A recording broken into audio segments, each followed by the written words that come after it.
un homme ramasse une petite créature ressemblant à un oiseau, 8 cm de longueur, avec des cheveux blonds et une paire d'ailes. L'homme l'a ramené chez elle avec soin. Il vérifie le ciel pour s'assurer. À qui est ce bébé? Je vais le prendre si personne d'autre ne le fait. Quand il n'y a pas eu de réponse. Puis il l'a porté chez lui tranquillement. La femme était perplexe quand elle a vu le petit. Est-ce un oiseau ou un humain? Le mari a dit que ça ressemblait à un humain. Mais elle avait des ailes. Ça pourrait être un oiseau. La femme s'est empressée de nettoyer le panier en bambou. Elle l'a garni d'un chiffon, et laissé son mari la mettre dedans, parce que la fille était si mignonne et de petite taille. Ils l'ont donc appelée Marie.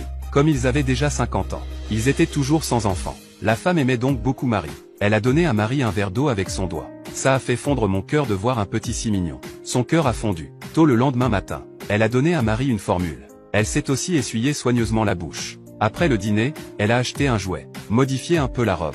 Mettez-le sur Marie.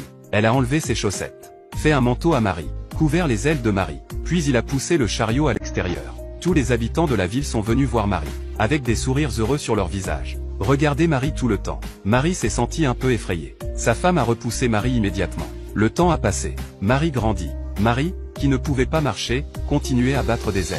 Elle voulait voler. Sa mère a appelé son mari. Les deux s'assoient sur un tabouret. Ils ont regardé Marie voltiger dans l'enclos des poules. Marie commence à se plaire ici. Le soir, il y a un bruit au-dessus de nos têtes. C'était un troupeau d'oies. Bien qu'elle ait désespérément besoin de liberté. Mais après avoir vu ses parents aimants, elle bâtit à nouveau des ailes et s'endormit dans l'eau. Elle s'est endormie entre eux. Et le temps a tourné à nouveau. Et elle est devenue beaucoup plus grande. Et ses ailes sont devenues de plus en plus dures. C'est une fille avec des ailes de poulet, élevée par sa femme avec le dur labeur des vers. Ce qui est encore plus étrange, c'est qu'à l'âge de 2 ans, elle ne peut toujours pas parler. Tout ce qu'elle peut faire, c'est crier. Elle pense. C'est parce qu'elle ne lui avait pas appris à parler. Donc quand elle faisait la lessive ou la cuisine, elle a appris à Marie à parler. Elle a donc enseigné à Marie pendant 1 an. On ne lui avait toujours pas appris à parler. Marie ne pouvait que gazouiller comme un oiseau. Cela a été une grande source de frustration pour le couple. Dans les jours qui ont suivi, Marie aimait l'air de là-haut, toujours restée sur le comptoir. Quand elle a vu l'araignée sur le sol, Marie est descendue de l'armoire. Et je l'ai mangée d'un trait. Marie a le sang d'un oiseau dans son corps. Il n'y avait pas d'issue. Voir Marie manger si bien. Sa femme lui a apporté une assiette de délicieux vers. Un jour, sa femme a emmené Marie au restaurant pour dîner. Soudain, un chasseur est apparu avec un faisan sur son dos. Elle était si effrayée qu'elle a dit à Marie de se cacher dans les toilettes. Et a fermé la porte. Mais en un rien de temps, quand elle a ouvert la porte à nouveau, tout ce qui restait sur le couvercle des toilettes était une paire de petites chaussures rouges. Elle a levé les yeux et a vu. Marie s'était envolée de la fenêtre. Elle avait suivi le troupeau d'oies. Un peu malhabile lors de son premier vol. Après quelques flûtes, elle est tombée directement du ciel. Et est tombée dans la maison. Heureusement, Marie a eu la chance. Elle a atterri directement sur le lit. Sa mère anxieuse. Elle a cherché Marie pendant longtemps mais ne l'a pas trouvée. Alors, ils ont pris leur bagage et sont partis vers le sud à la recherche de Marie. Et Marie a été trouvée par une petite fille. La petite fille ne regardait pas Marie et n'avait pas peur. Et elle l'a touchée. Ils sont rapidement devenus de bons amis. Pour une fille d'une seule famille, il n'y a rien d'autre que la solitude et l'ennui. Maintenant elle avait un ami pour lui tenir compagnie. Elle a apporté à Marie des branches et de la nourriture. Les deux sont sortis jouer ensemble. Les ailes de Marie battent joyeusement alors qu'elle s'élève lentement dans le ciel. En quelques instants, elle était au sommet d'un grand arbre. La fille ne pouvait pas grimper. Elle devait rester en bas avec elle en silence. Ce qui s'est passé.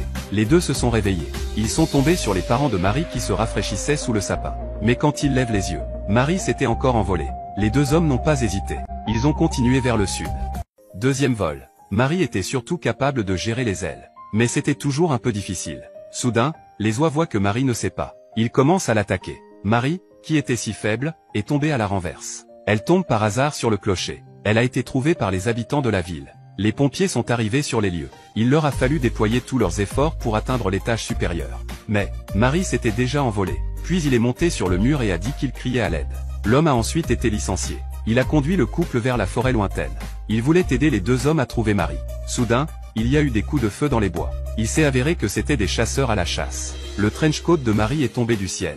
Elle est tombée dans un puits profond. Comme le pompier avait le vertige, la fille a dû descendre toute seule. Il a suivi la corde jusqu'au fond du puits. Après avoir cherché pendant des heures dans le puits sec, il n'y avait aucun signe de Marie. Cela signifie qu'il y avait une bonne chance que Marie soit encore en vie. Ce soir-là, les pompiers ont trouvé Marie coincée dans une branche d'arbre. Ils ont donc trouvé le courage de grimper dans l'arbre. Il a pansé les blessures de Marie, et a sauvé Marie. Cela a rendu le couple heureux et triste, parce qu'ils n'avaient pas encore vu leur fille.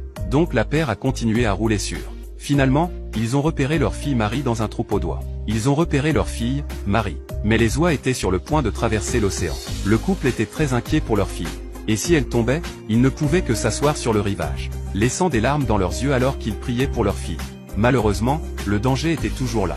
Marie est tombée dans la mer quand elle a perdu ses forces. Au moment où le couple était sur le point de partir en voiture, le mari a soudainement ressenti quelque chose de mauvais. Il est revenu avec ses bagages. Ils ont retrouvé leur fille, qui avait été emportée par les vagues.